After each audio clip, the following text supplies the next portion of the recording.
लाजता अस्सलाम वालेकुम तुहाडा वीर शिफकत बारी मैं सदके मैं वारी बड़े आदे भी खर्चा कीते ही काई शै लभदी है। इस टाइम जिथे असीं खलोते हैं ना इत्थे खरबूजा गड्ढिया होया ते अज खरबूजे नूं पाला पानी लांदे पिया। खरबूजा किहड़े महीने दे विच इहदे गडीजा है ते हुण कितने महीने दे विच इहनूं पानी पाला लगदा पिया। खर्चे तो मुड़ हुंदे ने। इत्थे एक किला है पिछली बारी वो 7 लाख का किला होया है, 7 लाख का बिकया है। ऐतकी भी खर्चे करते पे अल्लाह खैर करे तो ऐतकी भी रब रोजी देसी। जिमीदार का तो काम है मेहनत करनी आम पैर मारने, रोजी तो मेरे अल्लाह देनी है। मलक तफैल साहब यो ही किला है जिन्नू जेड़ा पिछली बारी 7 लाख का बिकया है। मलक साहब दसते ने भी यो ही किला है जिंदे असीं खलोते हैं भी पिछली बारी ये 7 लाख का होया है खरबूजे का। ते साडे इलाके दे विच ना खरबूजा बड़ा ही गड्ढिया जाता है कि हुण वेखिए पिछे जे रेट पा वो फसलों के जेडे हैं मलक साहब वो इवें मुड़ खरबूजे ही है कोई डांकट का खरबूजा। अच्छा ये जेड़ा है पाला पानी ये आपां हुण लांदे पे हैं।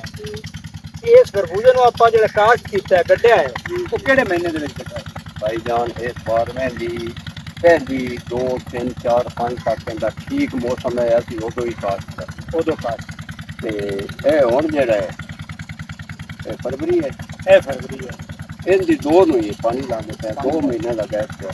2 महीने पिछू तीजे महीने हाँ जी ये पाला पानी लगता पे। मलिक मोहम्मद सैना तू भी कोई दुआ तू मंगी रख भाईजान इहदे विच मेहनत तो बड़ी लैंदा है। मेहनत बड़ी लैंदा हाँ जो इनू काश्त कीता है उदों DAP सल्फर क्लोरी हाँ जी वो थल्ले ला के मेरा मतलब है उस तो बाद में गोदी पवाई है हाँ जी पीलियट लवाया है नागा लवाया है। आपके हुण जनाब इनका एक पानी जेड़ा है ना वो DAP की बोरी अद्धी नाल नैट्रो 5 लीटर होमो कैट हाँ जी ड्रम दे विच ही है फ्लड हो के लगदी वो सामने जी ड्रम पे है वो फ्लड हो के जांदा पे उवें आ खेड़ां दे विच ये लग्या जांदा। बल्ली माशाअल्लाह बड़ियां सोहणियां खड़ियां ने बल्ली भी आपां वेखने हैं। अगे साडा वास्ता मेहनत करनी है हां रोजी दा मेरे अल्लाह अगे रोजी दा कादर करीम ने देनी है ना हर बंदे नूं नहीं उवें होसी ना चंगा भाव इत्थे भी लगदा है ना तो मंडियां ते जावे। इन्हां ने ना जी होर एक बड़ी अच्छी स्कीम कड्डी है द्वारे तंबाकू लाया इन्हें। अच्छा हाँ ये दसते पैने भी तंबाकू भी नाल खेड़ा दे उत्ते लाया है। 4 चुफेरे ना जी 4 चुफेरे तंबाकू है प्याज है मर्चा ने बुजुर्गों के तजर्बे नाल हरी मिर्च भी वो भी हो पक के तैयार हो जासी प्याज हो जासी कट्टा भी इन्दी हर वेले लोड़। साडी अज दी सुच्ची ते सच्ची गल दे विच ये गल है भी एक किला पिछली बारी 7 लाख का होया है। जिन्ना भी खरबूजे कट्टे ने अल्लाह सारे रोजी देवे ते पिछली बारी नालों ग्रेडे कटीजे ने काश्त बड़ी घट काश्त हुई है खरबूजे दी।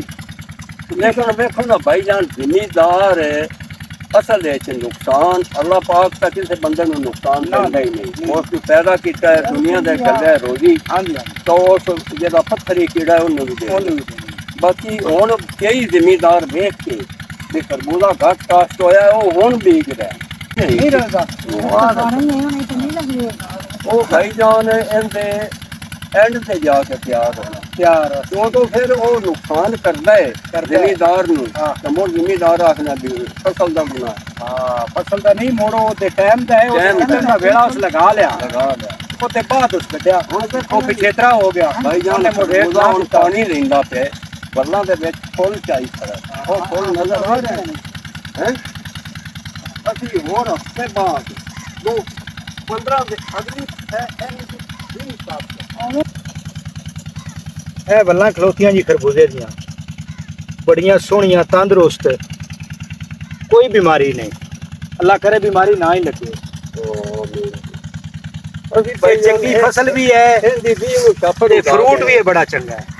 हाँ जी हुण ये जेड़ा छापर उत्ते है चिट्टा हाँ जी ये आपां कदों ला S20 एंड फरवरी दी 20 नूं छापर लै जा फल तैयार हो जानी ਇਹ ਅਸੀਂ ਤਾਂ ਰਹੇ ਵੀ ਅੱਲਾ ਕਰੇ 20 ਤੱਕ ਬਲ ਵਿੱਚ ਰਹਿ ਜਾਵੇ। ਅੱਛਾ। ਚਾਪਰ ਤੇ ਹੁਣ ਗੱਲ ਇਹ ਹੈ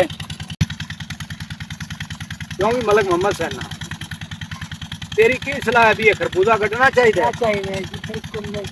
हृदय वाली चीज मेहनत की क्या रब रोजी देता है। हाँ, मुनाफे है। मुनाफे है, बड़ी बात।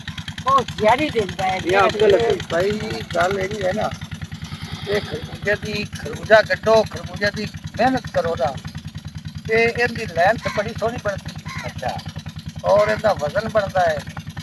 खरबूजा जो है ना कम से कम 3-4 किलो का भी खरबूजा एक दाना हो जाए। एक दाना हो जाता है ते नहीं जेड़ा पिछली बारी 7 लाख का किला हो गया मुड़ साइज तो बड़ा हाँ, बड़ा साइज है। लाख का ही बड़ा होता है। बड़ा होया ना ਤਾਂ ਉਹ ਇਤਨੇ ਦਾ ਵਿਕਿਆ ਹੈ ਤੇ ਉਹਦਾ ਇਹ ਕਿ ਪਿਆਰਾ ਖਰਬੂਜ਼ਾ ਜਿਹੜਾ ਨਾ ਉਹ ਹੀ ਲੱਗਦਾ ਹੈ। ਜਿਹੜੀਆਂ ਗੱਕੜਾਂ ਹੁੰਦੀਆਂ ਨੇ ਪਿਛਤਰਾ ਹੁੰਦਾ ਹੈ ਉਹਦਾ ਫਾਇਦਾ ਨਹੀਂ ਹੁੰਦਾ। ਉਹਦਾ ਫਾਇਦਾ ਨਹੀਂ ਟਾਈਮ ਦੀ ਫਸਲ ਟਾਈਮ ਦੀ ਤੇ ਇਹ ਜਿੰਨਾ ਵੀ ਹੋ ਸਕੇ ਉਤਨਾ ਹੀ ਬੀਜ ਲਓ, ਮਿਹਨਤ ਕਰ ਲਓ। ਮਿਹਨਤ ਤੋਂ ਬਗੈਰ ਨਹੀਂ ਗੱਲ ਹੁੰਦੀ। ਇਹ ਤੁਹਾਡਾ ਮਸ਼ਵਰਾ ਹੈ। ਹਾਂ ਇਹ ਸਾਡਾ ਮਸ਼ਵਰਾ ਗੱਲ ਹੈ। ਅੱਛਾ ਮਲਕ ਸਾਹਿਬ ਇਹ ਤਾਂ ਹੁਣ ਜਦੋਂ ਪੱਕੇਗਾ ਖਾਵਾਂਗੇ ਵੀ हाँ, अल्लाह ताला ਦੇਖਾਂਗੇ ਵੀ। ਹੁਣ ਅੱਜ ਤੇ ਪਹਿਲਾ ਪਾਣੀ ਲੱਗ ਗਿਆ ਤੇ ਬੱਲਾਂ ਵੀ ਬੜੀਆਂ ਸੋਹਣੀਆਂ ਖਲੋਣੀਆਂ ਨੇ। अल्लाह ताला ਹੁਣ पाक ਤੁਸੀਂ ਅਖੀਰ ਦੇ ਵਿੱਚ ਨਾ ਜੀ ਸਾਡੇ ਕਿਸਾਨ ਜ਼ਿਮੀਂਦਾਰ ਭਰਾਵਾਂ ਨੂੰ ਇਸ ਖਰਬੂਜ਼ੇ ਦੀ ਪਾਰੂ ਕੋਈ ਸਲਾਹ ਦੇਣਾ ਚਾਹੋ ਤੇ ਤਾਂ ਕੋਈ ਟਾਈਮ ਦੱਸੋ ਵੀ ਇਵੇਂ ਟਾਈਮ ਤੇ ਕੱਢਿਆ ਜਾਵੇ। ਇਹਨੂੰ ਕਿਹੜੀ ਖਾਦ ਲਾਣੀ ਹੈ, ਬੀ ਕਿਹੜੀ ਕੰਪਨੀ ਦਾ ਹੋਵੇ, ਇੱਕ ਦੋ ਚਾਰ ਗੱਲਾਂ ਸਾਨੂੰ ਦੱਸ ਦਿਓ ਖਾਂ ਇਹ ਅਖੀਰ ਦੇ ਵਿੱਚ ਸੁਨੇਹਾ ਦੇ ਦਿਓ ਆ ਵੀਡੀਓ ਦੀ ਰਾਹੀਂ। ਭਾਈਜਾਨ ਗੱਲ ਇਹ ਹੈ ਜੀ ਜਿਹੜੀ ਥੋੜ੍ਹਾ। ਇਹਦਾ ਜਿਹੜਾ ਟਾਈਮ ਹੈ ਨਾ ਹਾਂਜੀ ਉਹ 11ਵੇਂ ਦੀ 20 ਤੋਂ ਲੈ ਕੇ ਨਾ 12ਵੇਂ ਦੀ 10 ਤੱਕ 12ਵੇਂ ਦੀ 10 ਤੱਕ ਇਹਨੂੰ ਕਾਸ਼ਤ ਮੁਕੰਮਲ ਇਹਦੀ ਹੋਣੀ ਚਾਹੀਦੀ। ਕੱਢ ਲਓ। ਉਸ ਤੋਂ ਬਾਅਦ ਜਿਹੜਾ ਹੈ ਨਾ ਜੀ ਫਿਰ ਇਹਨੂੰ ਕਈ ਮਸਾਇਲ ਪੈਦਾ ਹੋ ਜਾਂਦੇ। ਠੀਕ ਹੋ ਗਿਆ। ਹਾਂਜੀ ਮੌਸਮ ਠੰਡਾ ਹੋ ਗਿਆ, ਜਰਮੀਨੇਸ਼ਨ ਘੱਟ ਹੋਈ, ਘੱਟ ਹੋਈ ਨਾ ਜੰਮਿਆ। ਨਾ ਜੰਮਿਆ। ਹਾਂਜੀ ਜਿਹੜਾ ਜੰਮਿਆ ਅਗਰ ਮੌਸਮ ਜ਼ਿਆਦਾ ਹੀ ਠੰਡਾ ਹੋ ਗਿਆ ਉਹ ਬੱਲੀ ਪੀਲੀਆਂ ਹੋਣ ਲੱਗ ਪਈਆਂ, ਖੱਟੀਆਂ ਹੋ ਗਈਆਂ। ਖੱਟੀਆਂ ਹੋ ਗਈਆਂ। ਹਾਂਜੀ ਇਸ ਵਾਸਤੇ ਇਹਦੇ ਥੱਲੇ ਵੀ ਅਸੀਂ ਤਾਂ ਭਾਈਜਾਨ ਡੀਏਪੀ ਲਾਣੇ। ਹਾਂਜੀ ਹੁਣ ਵੀ ਇਹਨੂੰ ਕੋਈ ਪਾਣੀ ਡੀਏਪੀ ਤੋਂ ਇਲਾਵਾ ਨਹੀਂ ਦੇਣਾ। ਸਟਾਰਟਿੰਗ ਤੋਂ ਲੈ ਕੇ ਐਂਡ ਤੱਕ ਥੋੜੀ ਦੇ ਦਈਏ, ਜ਼ਿਆਦਾ ਦੇ ਦਈਏ ਪਾਣੀ ਡੀਏਪੀ ਨਾਲ। ਬਾਅਦ ਲੋਕਾਂ ਤੇ ਐਨ ਵੀ ਯੂਰੀਆ ਲਾ ਲਓ। ਯੂਰੀਆ ਉਸ ਬਲ ਨੂੰ ਲਾਈ ਜਾਂਦੀ ਹੈ ਜਿਹੜੀ ਬਿਲਕੁਲ ਛੋਟੀ ਹੋਵੇ ਤੋਰਨ ਨਾਲ। ਅਗਰ ਅਸੀਂ ਇਹਨੂੰ ਯੂਰੀਆ ਲਾ ਦੇ ਦਈਏ ਨਾ ਜੀ ਇਹ ਬਲ ਸਾਡੀ ਕਾਬੂ ਹੀ ਨਹੀਂ ਆਉਂਦੀ। ਕਾਬੂ ਇਸ ਫਰੂਟ ਵਾਲੇ ਖਿਆਲ ਘੱਟ ਕਰਨਾ ਤੇ ਤੁਰਨ ਵਾਲੇ ਤੇ ਆਪ ਜ਼ਿਆਦਾ ਖਿਲਰ ਜ਼ਿਆਦਾ ਖਿਲਰ ਜਾਣਾ। ਅਸੀਂ ਨਾ ਜੀ ਇਹਨੂੰ ਉਸ ਹਿਸਾਬ ਨਾਲ ਹੀ ਖਾਦ ਦੇਣੀ ਹੁੰਦੀ ਹੈ, ਉਸ ਹਿਸਾਬ ਨਾਲ ਹੀ ਇਹਨੂੰ ਤੋੜਨਾ ਹੁੰਦਾ ਹੈ ਵੀ ਇਹ ਫਰੂਟ ਵੀ ਲਵੇ ਤੇ ਟੁਰੇ। ਤੁਰੇ ਆ ਫਲ ਲਵੇਗਾ ਤੇ ਫਲ ਦਾ ਹੀ ਤਾਂ ਬਾਗ ਹੈ। ਜਦੋਂ ਭਾਈਜਾਨ ਇੰਨਾ ਫਲ ਹੋ ਜਾਣਾ ਹੈ ਨਾ ਪਾਈਏ ਦਾ ਉਦੋਂ ਫਿਰ ਨਾਲ ਨੈਟਰੋ ਸ਼ੁਰੂ ਕਰਕੇ ਫਿਰ ਨੈਟਰਲ ਆ। ਹਾਂਜੀ ਉਹ ਫਲ ਨੂੰ ਤਿਆਰ ਕਰ। ਇਹ ਮਲਕ ਸਾਹਿਬ ਦਾ ਮਸ਼ਵਰਾ ਜਿਹੜਾ ਨੇ ਅਸੀਂ ਵੀਡੀਓ ਦੀ ਰਾਹੀਂ ਤੁਹਾਡੇ ਕਿਸਾਨ ਜ਼ਿਮੀਂਦਾਰ ਭਰਾਵਾਂ ਤੇ ਅਪਣਾਉਂਦੇ ਪਏ ਹੈ ਤੇ ਇਹ ਘਣਾ ਚਿਰ ਹੋ ਗਿਆ ਇਹਨਾਂ ਨੂੰ ਇਹ ਖਰਬੂਜ਼ਾ ਕੱਢਦਿਆਂ ਨੇ। ਇਹਨਾਂ ਦਾ ਬੜਾ ਖਰਬੂਜ਼ਾ ਕੱਢਣ ਦੇ ਵਿੱਚ ਤਜਰਬਾ ਹੈ। ਜਿਹੜੀ ਇਹ ਗੱਲ ਦੱਸਦੇ ਪਏ ਨੇ ਉਹਨੂੰ ਗੱਡੀ ਪਾ ਤੇ ਘੁੱਟ ਤੇ ਪੱਲੇ ਬੰਨ ਲਓ। ਜਿਵੇਂ ਉਹਨਾਂ ਖਾਦ ਦਾ ਦੱਸਿਆ ਹੈ ਕਿਹੜੇ ਮਹੀਨੇ 'ਚ ਲਾਣਾ ਹੈ ਤੇ ਪਾਣੀ ਪਾਲਾ ਕਦੋਂ ਦੇਣਾ ਹੈ। ਜਿਵੇਂ ਹੁਣ ਅੱਜ ਪਾਣੀ ਤੇ ਅਸੀਂ ਦਿੰਦੇ ਪਏ ਹਾਂ। ਠੀਕ ਹੈ ਜੀ ਮਲਕ ਸਾਹਿਬ ਬੜੀ ਮਿਹਰਬਾਨੀ। ਇਹ ਤੁਹਾਡਾ ਸੁਨੇਹਾ ਵੀਡੀਓ ਦੀ ਰਾਹੀਂ ਪੜ ਗਿਆ ਜਨਾਬ ਕਿਸਾਨ ਜ਼ਿਮੀਂਦਾਰਾਂ ਤੇ। ਸਾਰੇ ਭਰਾ ਤੁਹਾਡਾ ਸ਼ੁਕਰੀਆ ਅਦਾ ਕਰਸਨ। ਤੁਹਾਡੀ ਭਾਈਜਾਨ ਇਹ ਹੈ ਨਾ ਵੀ ਅਗਰ ਅੱਲਾਹ ਪਾਕ ਸਾਨੂੰ ਰੋਜ਼ੀ ਦਿੰਦਾ ਸਾਰਿਆਂ ਭਰਾਵਾਂ ਨੂੰ ਦਿਓ। ਹਾਂਜੀ ਆ ਚੰਗੀ ਸਲਾਹ ਹੋਵੇ ਨਾ ਉਹ ਅਗਾ ਦਿਓ ਮਸ਼ਵਰਾ ਦੇਣਾ ਚਾਹੀਦਾ। ਹਾਂ ਬੜੀ ਗੱਲ ਹੈ। ਲੈ ਵੀ ਬੇਲੀਓ ਤੇ ਅੱਜ ਇਹ ਖਰਬੂਜ਼ੇ ਨੂੰ ਪਾਲਾ ਪਾਣੀ ਲੱਗਦਾ ਤੁਸੀਂ ਵੇਖ ਲਿਆ। ਮਲਕ ਤਫੈਲ ਭੱਟੀ ਸਾਹਿਬ ਉਹ ਦੱਸਦੇ ਪਏ ਨੇ ਜੋ ਜਿਹੜੀਆਂ ਗੱਲਾਂ ਉਹਨਾਂ ਦੱਸੀਆਂ ਖਾਦ ਦੇ ਹਵਾਲੇ ਨਾਲ, ਪਾਣੀ ਦੇ ਹਵਾਲੇ ਨਾਲ ਵੀ ਟਾਈਮ ਕਿਹੜੇ 'ਚ ਕੱਢਿਆ ਜਾਂਦਾ ਹੈ।